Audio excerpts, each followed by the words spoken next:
Eu tirei o som aqui, né? Porque, pô, tô arrotando, brincadeira. Na verdade é porque eu tiro o som, às vezes eu me esqueço, entendeu? Porque é muita tecnologia, caneta digital, não sei o quê, né? Já não basta o teclado e o mouse, e agora, pô, já tem uma estrutura muito legal. Então vamos lá, deixa eu ver aqui o pessoal aqui que tá enchendo o saco aqui no bate-papo, brincadeira. Sem som, não, já consertei aqui. Na verdade é o Felipe Sinelli, mas é a Lisbeth, né, que tá aqui, tá, beleza. Ok, tá, maravilha, agora sim com som, né, beleza então. Larissa, tá, fechou então, maravilha. Na verdade, vamos assim, o problema, eu acho que o problema maior da Lei 8.112 não é nem essa parte não. Claro que essa parte é um pouquinho decorebinha, né, reintegração, recondução, readaptação, né, começa a vir um monte de re, e aí, pô, aí já mistura com a porcaria lá da forma de deslocamento, que tem a remoção e a redistribuição, né? Tem, na verdade, remoção, redistribuição e substituição, que não são nem forma de provimento, nem forma de vacância. Então, pode sacanear aí na hora da prova, tá? Então, na verdade, o problema não é nem esse. O problema é que você tem toda uma lei 8.112 ali, né? Que o legislador, ele pode, na verdade, o cara da banca pode criar qualquer questão na lei 8.112, pode procurar uma parte muito específica. Fala, que droga não aparece? O que não aparece, minha filha? Ai, Daniel, meu Deus do céu. Fala, minha filha, tu tá tendo problema aí direto. Fala, o que foi? Qual? Vai, posso te ajudar? Posso ajudar, né? Tem aquela, vou trazer uma camisa atrás, né? Posso ajudar? Foi o quê? Eu não sei o que tá vendo. Tá aparecendo a imagem, o som tá bom, é o quê? Brincadeira, vamos lá. Olha só. Em relação à Lei 8.112, falando, né, continuando, é porque ela é bem extensa e hoje em dia ela é muito cobrada. Então essa parte, né, das formas de provimento, vacância, que são muito cobradas já, né, normalmente, você ainda tem a parte das indenizações, as vantagens, né, as gratificações adicionais, aí entra a parte de licenças, tem as concessões. Então aí começa a agregar mais conhecimento e aí você ainda tem a parte do processo administrativo disciplinar, que é grande pra caramba, tem prazos, é chato, né? Tem as prescrições das punições, né, das penalidades. Então a gente tem que tomar um grande cuidado nesse ponto, né? E aí, cadê? Vamos para a questão, fiz a questão número 6, questão número 7 e questão número 8, tá? Questão número 7 e questão número 8. Aqui, a questão número 7. Uma questão tranquila, ó. Com base nas disposições da Lei 8.112, julguem o item seguinte. Aí, de novo, essa questão, ó. Somente nos casos de provimento de cargo por nomeação haverá o quê? A posse. E aí, você que estudou agora, já tá? Fala aí, certo ou errado? Você que vai responder, certo ou errado?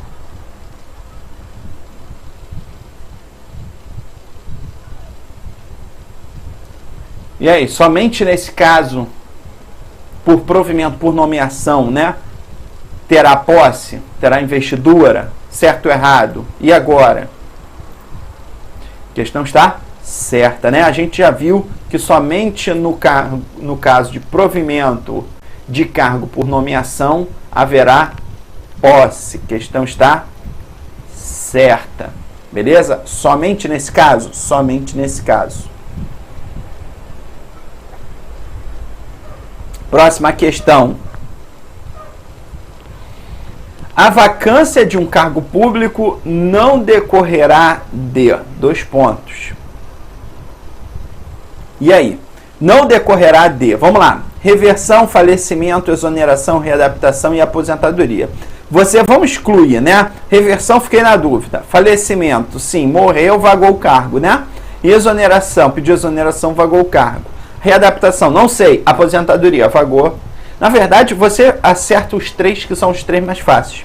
O problema é que quando você vê reversão e readaptação, você, opa, eu vejo que reversão e readaptação está lá na forma de provimento. E aí você pode ter um complicador de, se a readaptação está na forma de provimento, será que tem na forma de vacância? E o que eu falei? Lembre sempre desses dois, ó. Promoção e readaptação. Lembra sempre desses dois, ó, que são formas simultâneas de provimento e vacância, não é? Na verdade, até o pessoal fala assim, ó, a promoção, eu vejo às vezes uns processos antigos, e o pessoal escreve assim, ó, progressão funcional. É a promoção. É a promoção, é a progressão funcional de forma vertical, né? Já a readaptação é de forma... Ih, errei. Deixa eu apagar aqui. Ih, caceta, agora ferrou. Ih, ai meu Deus, Jesus. Aqui, foi... Aqui, apagar. Ih, não consegui. Lá. Você tem que lembrar na hora da prova que a readaptação é de forma o quê? Horizontal.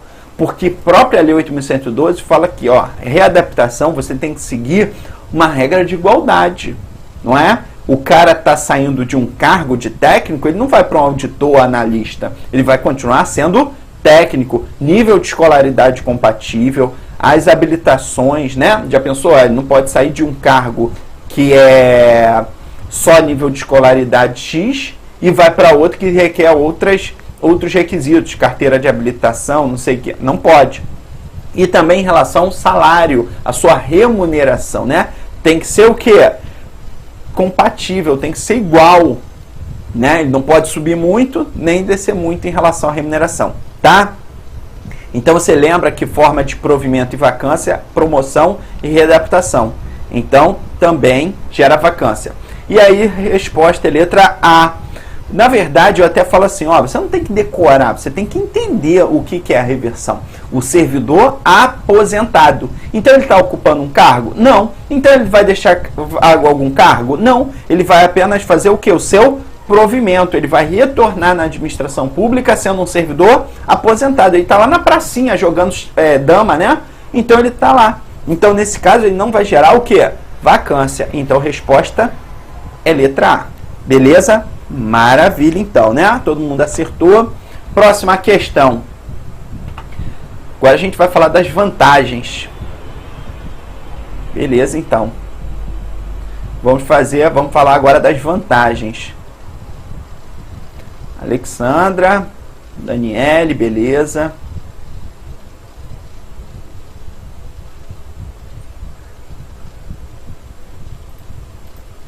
Próxima questão, a questão da FUB, analista de tecnologia. A gratificação por encargo de curso ou concurso não se incorpora ao vencimento ou salário do servidor para qualquer efeito e não poderá ser utilizada como base de cálculo para qualquer outras vantagens, né?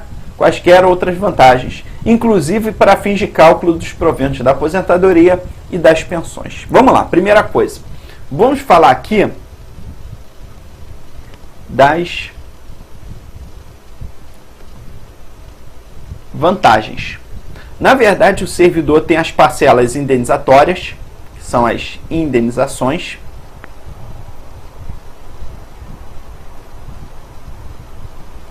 Acho que eu vou virar um pouquinho a mesa. Isso, acho que agora vai ficar até melhor. As indenizações. Temos os adicionais. Temos as gratificações, né? E temos também a parcela de retribuição. Você lembra, retribuição é para a direção, chefia ou assessoramento. É o servidor que está ocupando o quê? Um cargo em comissão ou função de confiança. Então, esse servidor detentor de cargo efetivo, ele vai receber o quê? Uma retribuição para o exercício dessa chefia. Perfeito? E aí a gente tem as vantagens, as de caráter indenizatória, né? Que não se incorporam para nenhum efeito. E aí você lembra que tem 4. É a famosa data. diária, ajuda de custo,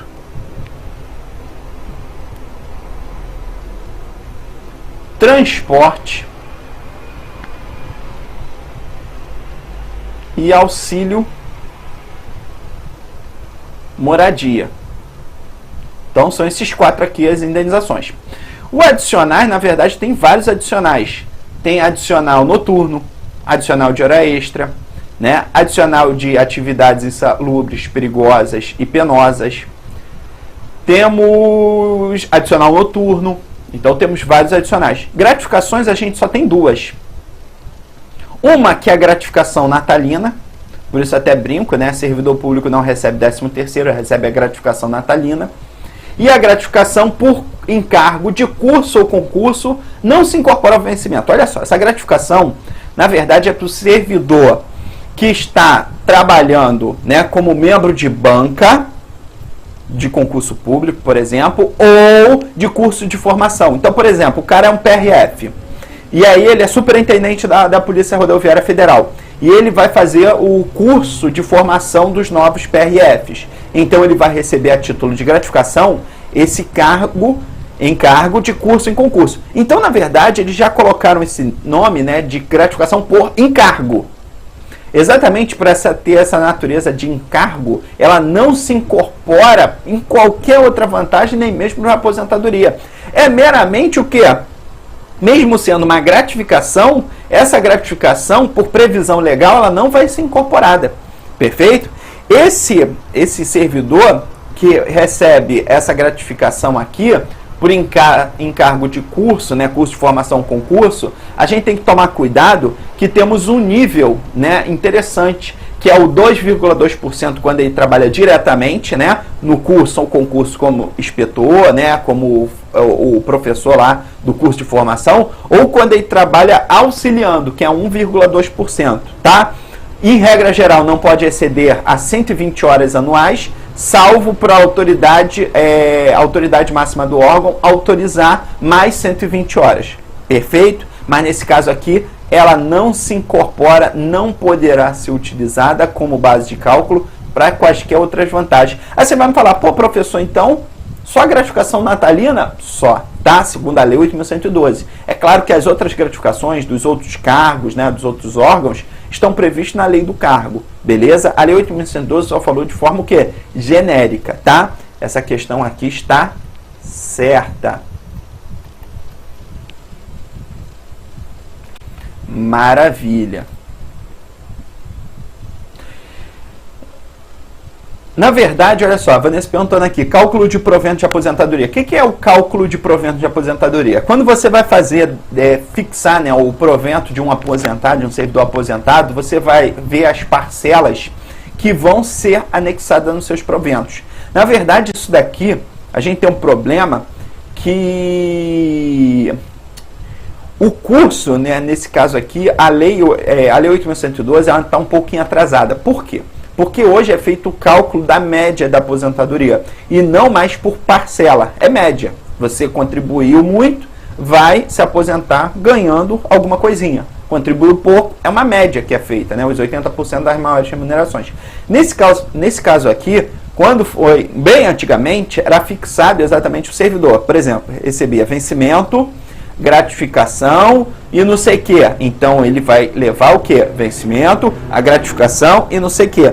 Aí, mas ele foi durante o membro de banca durante 20 anos. E ele sempre recebia 120 horas anuais. Pergunta, ele vai levar para a aposentadoria? Não. Mas ele ficou durante 20 anos. Problema, a Lei 8.112 proíbe colocar essa parcela gratificatória nos seus proventos de aposentadoria. Perfeito? Maravilha. Então, próxima questão. É isso que a Lei 8.112 quis dizer. Próxima questão aqui, 2017, PR4, né, a banca da UFRJ. Ana Cristina, servidora pública federal, investida no cargo de assistente à administração da UFRJ há 1 ano. Pretende se casar em maio de 2018. Vai fazer o casamento dela em maio de 2018. De acordo com a Lei 8.112, em razão do seu casamento, poderá a servidora se ausentar do serviço por... vamos lá. Primeira coisa, 8, 3, 5, 10 e 7, né? O pessoal aqui já está respondendo, né? Qual, na verdade, isso daqui é chamado de concessão, né? A parte de concessão. A administração pública, ela concede determinados dias para o servidor. É como se fosse no grau de licença, mas é chamado de concessões, né? A administração pública, ela vai conceder para Ana Cristina quanto tempo, mais ou menos, né? E aí você tem que lembrar que a Lei 8.000... Epa, vou clicar aqui, ó. A Lei 8.112, ó, Lei 8.112. Para os seletistas é diferente, tá? Tem que tomar cuidado com isso. Ela fala um dia para doar sangue. 2 dias para alistamento eleitoral. Por exemplo, mudança de domicílio, alistamento eleitoral. Já pensou? O servidor público foi removido, né, para outro lugar, então ele vai lá mudar o domicílio dele eleitoral. E a administração pública, ela pensou o seguinte, ó, 8 dias. E aí você vai lembrar sempre comigo nesse tópico aqui. Primeiro que a gente tem o luto, licença nojo, né, chamado muito antigamente de licença nojo, luto. E aí o servidor público tem direito a 8 dias. Então você pensa comigo, morte, casamento é igual a morte. Então, 8 dias para casamento. Foi? Já me perguntaram assim, pô, mas eu vou ser padrinho, sou servidor público, ganho 8 dias? Não tem essa licença, tá? Não existe essa concessão. Ah, e se eu for casar com uma servidora pública, 8 mais 8 ganha 16? Também não, tá? Então, toma cuidado com isso, beleza? Isso nunca vai cair em prova, porque, pô, só na cabeça do concurseiro mesmo. Então, nota aí, 8 dias consecutivos a partir da data do casamento, né? Ela vai ter direito a esse afastamento. Maravilha? Questão tranquila, sem dificuldade. Claro que você tem que lembrar sempre na hora da prova, né? Ter um cuidado, tal, de ver essas questões assim, de dias, né? Porque, claro, você vai ter que estudar aí, sei lá, para uma prova aí de PRF, não sei, PRF, TRT, você acaba tendo que estudar muitas coisas, né? E acaba você, pô, esquecendo algumas coisas assim, na hora da prova pode dar aquele branco, né? Tranquilo? Maravilha. É a CLT? A CLT são 3 dias, né? O casamento são 3 dias. Estão querendo até alterar isso daí. Eu acho que estão querendo alterar. Estão querendo alterar para 5, eu acho, para 8, 5, não sei. Agora, para a CLT eu tô meio por fora. Vamos para a questão aqui, ó. Já estamos fechando já, gente. Aí, tá facinho, ó. Ó, terminou essa daqui, acabou, ó. Ó que maravilha. 2 questões só, ó. Na verdade, a última questão, ela trata de penalidade, ela tem uma pegadinha do cacete, né? Pra gente fechar bonito, tem que tomar cuidado. Vamos lá. Agora, na verdade, essa questão, acabei não botando qual é a banca, nada disso não, mas fica mais tranquilo. Vamos lá. A partir do que preceitua a Lei 8.112, que dispõe sobre o regime dos servidores públicos civis da União, das autarquias e das fundações públicas federais, assinale V para verdadeiro ou F para falso em cada afirmativa a seguir. Vamos lá. A posse dar-se-á pela assinatura do respectivo termo, no qual deverão constar as atribuições, os deveres, as responsabilidades e os direitos inerentes ao cargo ocupado, que não poderão ser alterados unilateralmente por qualquer das partes, ressalvados os atos de ofício previstos em lei. Tranquilo? Então, foi resposta é verdadeira. O termo de posse, ele na verdade, ele é como se fosse um contrato de adesão. Você tem que assinar, na verdade, você pode assinar ou não, mas você não pode mudar o que está ali, né? Então é chamado de contrato unilateral, tá? B. São deveres do servidor, dentre outros, exercer com zelo e dedicação as atribuições do cargo, ser leal às instituições a que servir e observar as normas legais e regulamentares. A questão também está o quê? Está certinha. Foi? Tranquilo? Maravilha, né? Sem dificuldade.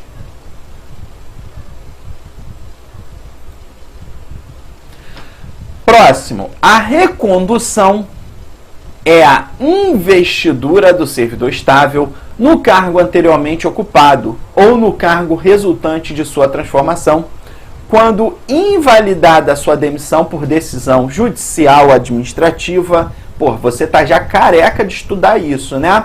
Isso daqui é o quê? Ó, primeiro, ó, conserta isso tudo, ó.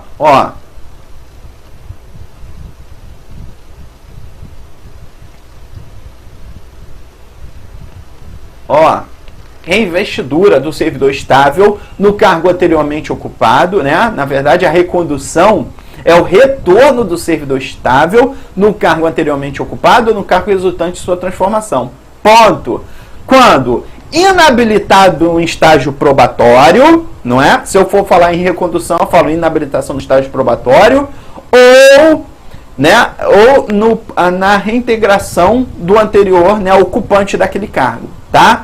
Já nesse caso aqui, quando for invalidada a sua demissão judicial administrativa, sua demissão, né, por decisão administrativa judicial, com ressarcimento de todas as vantagens, é a reintegração. Então toma cuidado com isso na hora da prova, tá? Aqui, ó, próxima questão. Auxílio moradia. Destina-se a compensar as despesas de instalação do servidor que, no interesse do serviço, passa a ter exercício na nova sede, com mudança de domicílio em caráter permanente, vedado duplo grau de pagamento de indenização a qualquer tempo, no caso de o cônjuge ou companheiro que detenha também a condição de servidor vir a ter exercício na nova sede. Totalmente errado. Ele quis trazer exatamente o conceito da ajuda de custo. Ele misturou algumas coisas e falou da ajuda de custo. Isso daqui, ó, vamos lá, falso aqui e falso aqui. Você lembra na hora da prova, diária é caráter temporário. Ah, você servidor público vai ficar 15 dias em determinado estado, vai para outro município bem mais distante. Então você vai ficar 15 dias lá, você vai receber o quê? Diária, beleza? Eu vou pagar a tua passagem aérea, você vai ficar 15 dias lá, vai receber diária. O auxílio moradia é para servidor, toma cuidado, é para detentores de cargo em comissão de natureza especial da S 456, é alto. Primeira coisa, não é qualquer servidor que recebe auxílio moradia. Segundo, quando ele colocou aqui em caráter permanente, pô, cargo em comissão de livre nomeação e exoneração não vai ter caráter permanente. Tranquilo? Caráter permanente, ele vai e não volta mais. Aí não é mais diária, é ajuda de custo, que ele vai receber quanto? Até 3 vezes a sua remuneração. Perfeito? Toma cuidado com isso na hora da prova. Até 3 vezes a sua remuneração. Beleza? Maravilha, então. Próxima questão da ESAF 2012, Controladoria Geral da União. Tá? Valeu aí, Daniel. Falso, verdadeiro, verdadeiro, tá? Foi. Beleza, então. É errado, falso, verdadeiro. Beleza, então. Vamos para a próxima. Assim, gente, qualquer coisa, se eu não expliquei direitinho algum ponto, algum detalhezinho, tá? Você pode voltar lá. A ajuda de custo não, só... Na verdade, ele misturou algumas partes aqui. Por exemplo, auxílio moradia, claro, é vedado o duplo grau. Por exemplo, se o cônjuge recebe já a auxílio moradia, você não vai receber, entendeu? Mas aqui ele botou o conceito também da ajuda de custo. Ele botou, já começou a colocar ali o começo da ajuda de custo, em caráter permanente, tal, não sei o quê. Tá? Por exemplo, se tem imóvel funcional, não recebe auxílio moradia, né? Se tem um imóvel funcional ali para aquele servidor que está exercendo natureza especial DS 456, ele não recebe auxílio moradia. Então, primeira coisa, imóvel funcional. Vai ter imóvel funcional? Não. Tem várias regras ali na Lei 8.112. Por exemplo, o cônjuge ou companheiro está recebendo? Tá. Então, o casal não recebe. Só um recebe, né? Já que eles vão morar na mesma casa. Tranquilo? Beleza, então. Questão da ESAF aqui.